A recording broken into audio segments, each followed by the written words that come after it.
Are you guys ready for a game? Let's do it. Well, a couple weeks ago, I had those like kind of weird sayings from around the world, and seeing if you guys could kind of guess the etymology of them. This time, I got some just more like homegrown sayings, more common ones that we would have heard, and I'll see if you guys know these ones. Jim Cornette. Now he's got some good ones. Number one, cat got your tongue. You guys know where that comes from? Maybe ancient Egypt. Ooh, I think you might be right. The meaning, said to someone who remains silent when they are expected to speak. The origin. There are two stories on how this saying came into being. The first one says that it could have come from a whip called the cat o' nine tails. That was used by the English Navy for flogging and often left the victim speechless. The second one may be from ancient Egypt, where liars' tongues were cut out as punishment and fed to cats. Mm-hmm. Nice. Next, the walls have ears. I don't know, CIA. I mean, FBI. That makes me think of Game of Thrones, so... It just makes me think of some dude with like a cup in his ear to the wall. Something like Victorian England. Okay, so the meaning, be careful what you say as people may be eavesdropping. The origin, the face Louvre Palace in France was believed to have a network of listening tubes so that it would be possible to hear everything that was said in different rooms. People say that this is how the Queen Catherine de' Medici discovered political secrets and plots. So there you go, France. Bury the hatchet. Considering it's making a truce, I don't know. Truce, motherfucker. Bury the hatchet. I mean, that sounds like something... I guess instead of like carrying around a grudge, you go out and like stick it in the wood pile. I don't know. I mean, I would say it came from like 1800s U.S. Well, you might be right about that. So the meaning, end a quarrel or conflict and become friendly. The origin, during negotiations between Puritans and Native Americans, men would bury all of their weapons, making them inaccessible. So I guess it would be before 1800s, like 14, 15. but still America, yeah. Next, cold feet. I could see this one coming from any number of places. Yeah, I mean... Yeah. Well, generally means like running off, right? So, leaving. Yeah, meaning loss of nerve or confidence. Origin. This idiom originates from a military term. Warriors who had frozen feet were not able to rush into battle. I guess that makes sense. Next, bigwig. Oh, I saw the picture. I was going to say, yeah, the Victorian era. Yeah, that's what I would say. Which was more like royalty and judges and shit like that, right? I know they got it because of syphilis. They had like these exposed like lesions and stuff like, on their heads. So they're hiding. So they wore these wigs. Oh, I thought they just wanted to look fancy. I didn't know they were covering up their fucking STD warts and shit. Yeah. They were some nasty motherfuckers. So meaning an important person, especially in a particular sphere. Origin, back in the 18th century, the most important political figures would wear the biggest wigs, hence today's influential people are called big wigs. Ooh, next, caught red-handed. I mean, I thought it was just being caught with like blood on your hands. yeah, I don't know. Meaning, used to indicate that a person has been discovered in or just after the act of doing something wrong or illegal.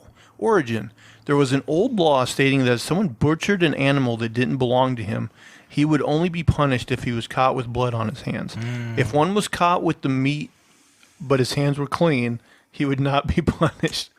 Like, this meat could be from anything. Yeah. Look at my hands. Clean as a whistle. Actually, where does the phrase clean as a whistle come from? Because whistle's got to be dirty as fuck. Yeah. Yeah. The old dirty whistle. Ooh, this one could be fun. Raining cats and dogs. Oh, I know this one. Oh, okay. Yeah, it's from England. So, like, apparently, like, cats and dogs would be, like, I don't know, in the sewer or something, and they get these floodwaters, and like all the dead bodies like rise up into the streets and shit like that. Oh no. Oh, so they'd be like, it looks like it's been raining cats. It's and dogs. raining cats and dogs. Yeah, they're all these dead animals.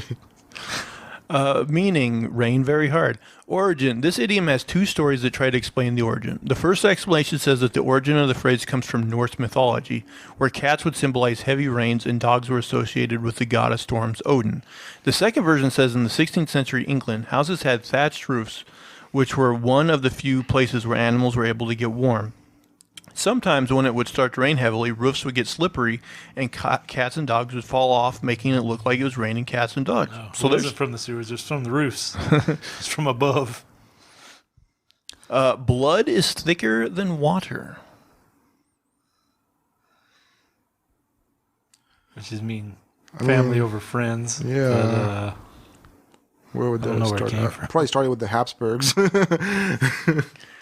Meaning family relationships and loyalties are the strongest and most important ones. Origin.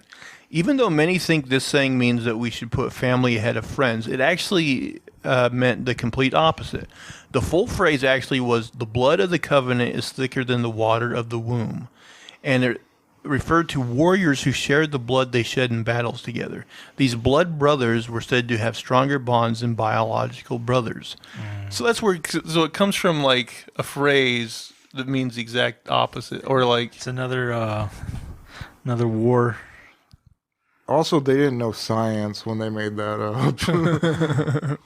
I don't know. People in war do bond pretty hard sometimes. No, but I mean, like, the blood of...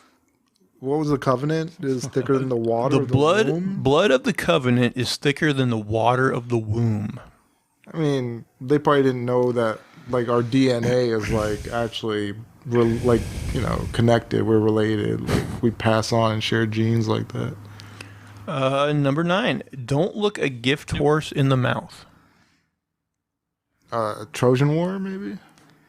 No, this is just like horse trading stuff, or like you kind of value the horse, but you're checking if they have good teeth or not. So if someone gives you a gift and you're like, is this gift any good? You're insulting them. Oh, okay.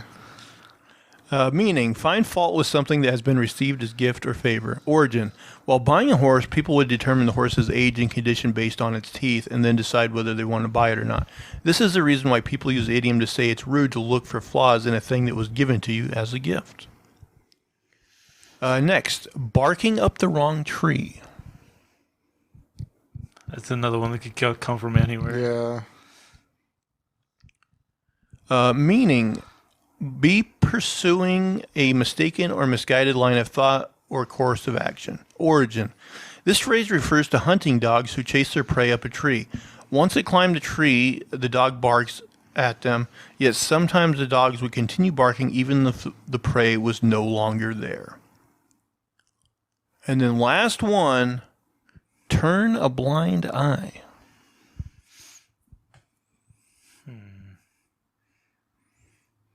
Well, it reminds me of that saying, an eye for an eye leaves the whole world blind. So, like... But who was that? That was Gandhi. Could be Nordic. Odin's missing an eye. Was it Hammurabi's code that was an eye for an eye? Yeah, I think Hammurabi's code. Let's see. Meaning, pretend not to notice.